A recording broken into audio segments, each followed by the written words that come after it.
Assalamualaikum warahmatullahi wabarakatuh. Logika Matematika 2.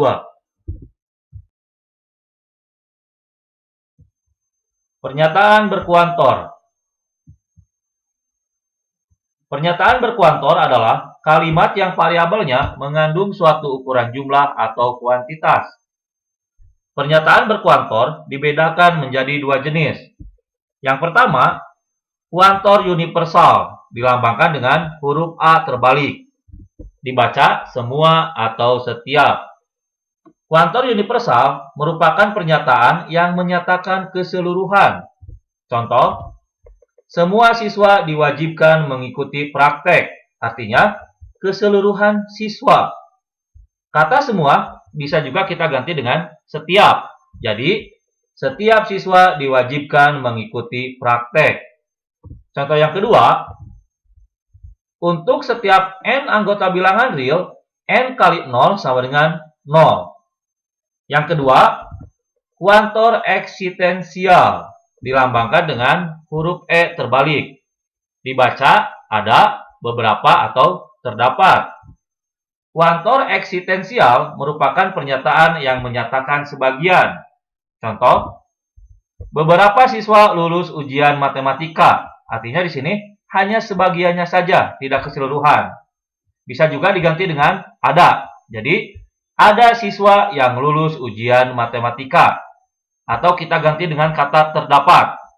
Terdapat siswa yang lulus ujian matematika. Contoh lain, setiap X anggota bilangan real, X lebih kecil dari 5. Untuk negasi dari pernyataan berkuantor adalah sebagai berikut. Negasi dari kuantor universal setara dengan kuantor eksistensial ditambah kata tidak di tengahnya. Dan untuk negasi kuantor eksistensial setara dengan kuantor universal titik-titik ditambah kata tidak di tengahnya titik-titik.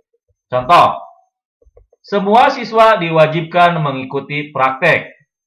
Jika kita negasikan, maka kata semua berubah menjadi kuantor eksistensial, berarti jadi kata beberapa atau terdapat.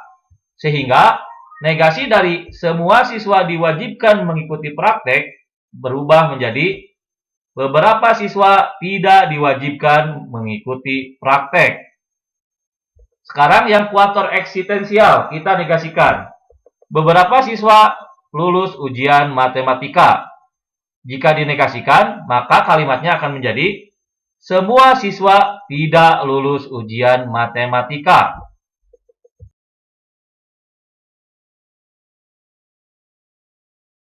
Konversi, inversi, dan kontraposisi.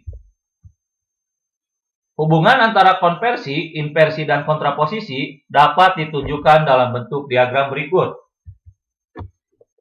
Berawal dari implikasi, yaitu jika P maka Q.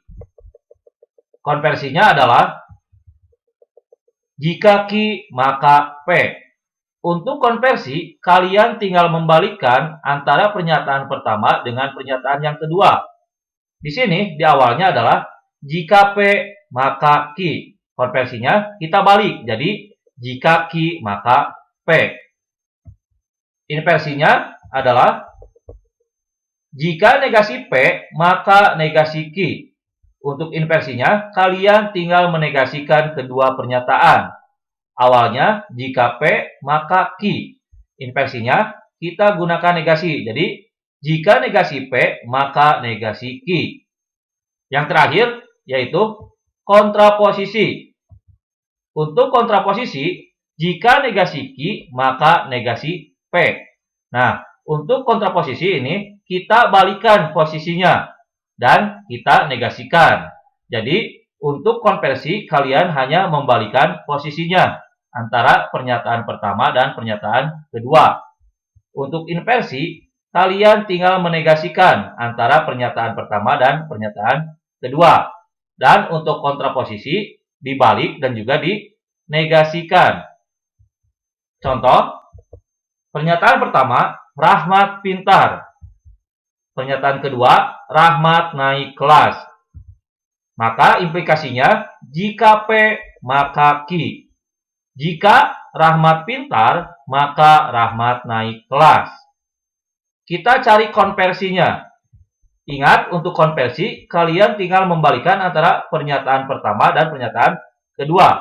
Berarti konversinya, jika Ki, maka P.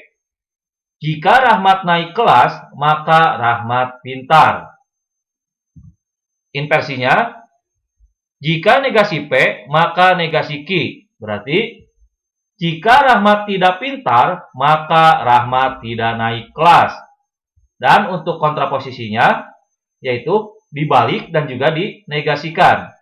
Jika negasi Ki, maka negasi P. Berarti, jika Rahmat tidak naik kelas, maka Rahmat tidak pintar.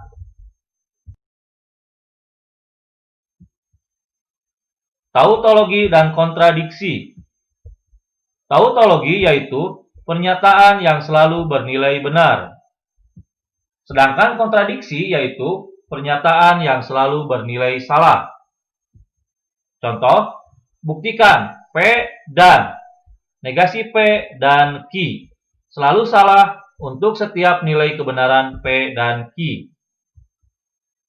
Jawab, pada video sebelumnya sudah dijelaskan, untuk menentukan nilai kebenaran, terlebih dahulu kalian buat dua buah kolom, yaitu P dan Ki. Untuk nilai kebenaran P adalah B, B, S, S. Dan untuk nilai kebenaran Ki adalah B, S, B, S. Berikutnya, kita cari negasinya. Perhatikan soal. Di dalam soal, yang dibutuhkan hanya negasi P. Karena di sini tidak ada negasi Ki. Berarti, untuk negasi Ki-nya tidak usah dicari. Kita hanya mencari negasi P. Nilai kebenaran dari negasi adalah kebalikannya. Berarti, jika P-nya B atau benar, maka negasi P-nya akan menjadi salah. B berarti jadi S. S jadi B. Terakhir, S jadi B.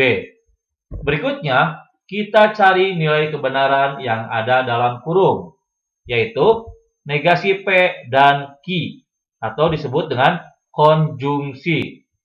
Nilai kebenaran dari konjungsi adalah semua salah kecuali BB. Di sini negasi P dan Ki, berarti kolom ketiga dan kolom kedua. S dan B, berarti nilai kebenarannya adalah S. S dan S, jadi S. B dan B, jadi B. Terakhir, B dan S, jadi S. Ingat, nilai kebenaran dan atau konjungsi semua salah kecuali BB. SB jadi S, SS jadi S kecuali BB akan menjadi B. Terakhir, BS juga jadi S.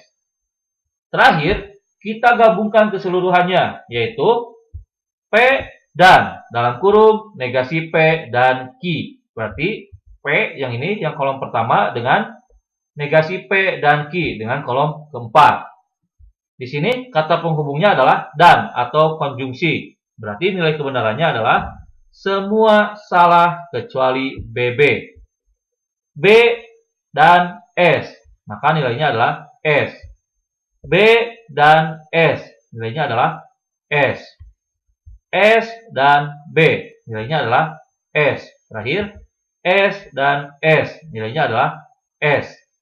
Karena hasil akhirnya semuanya S atau semuanya salah, maka terbukti untuk P dan dalam kurung negasi P dan Ki nilainya selalu salah atau disebut dengan kontradiksi. Penarikan kesimpulan. Kesimpulan atau konklusi ditarik dari beberapa pernyataan yang diasumsikan benar terjadi. Asumsi-asumsi ini disebut dengan premis.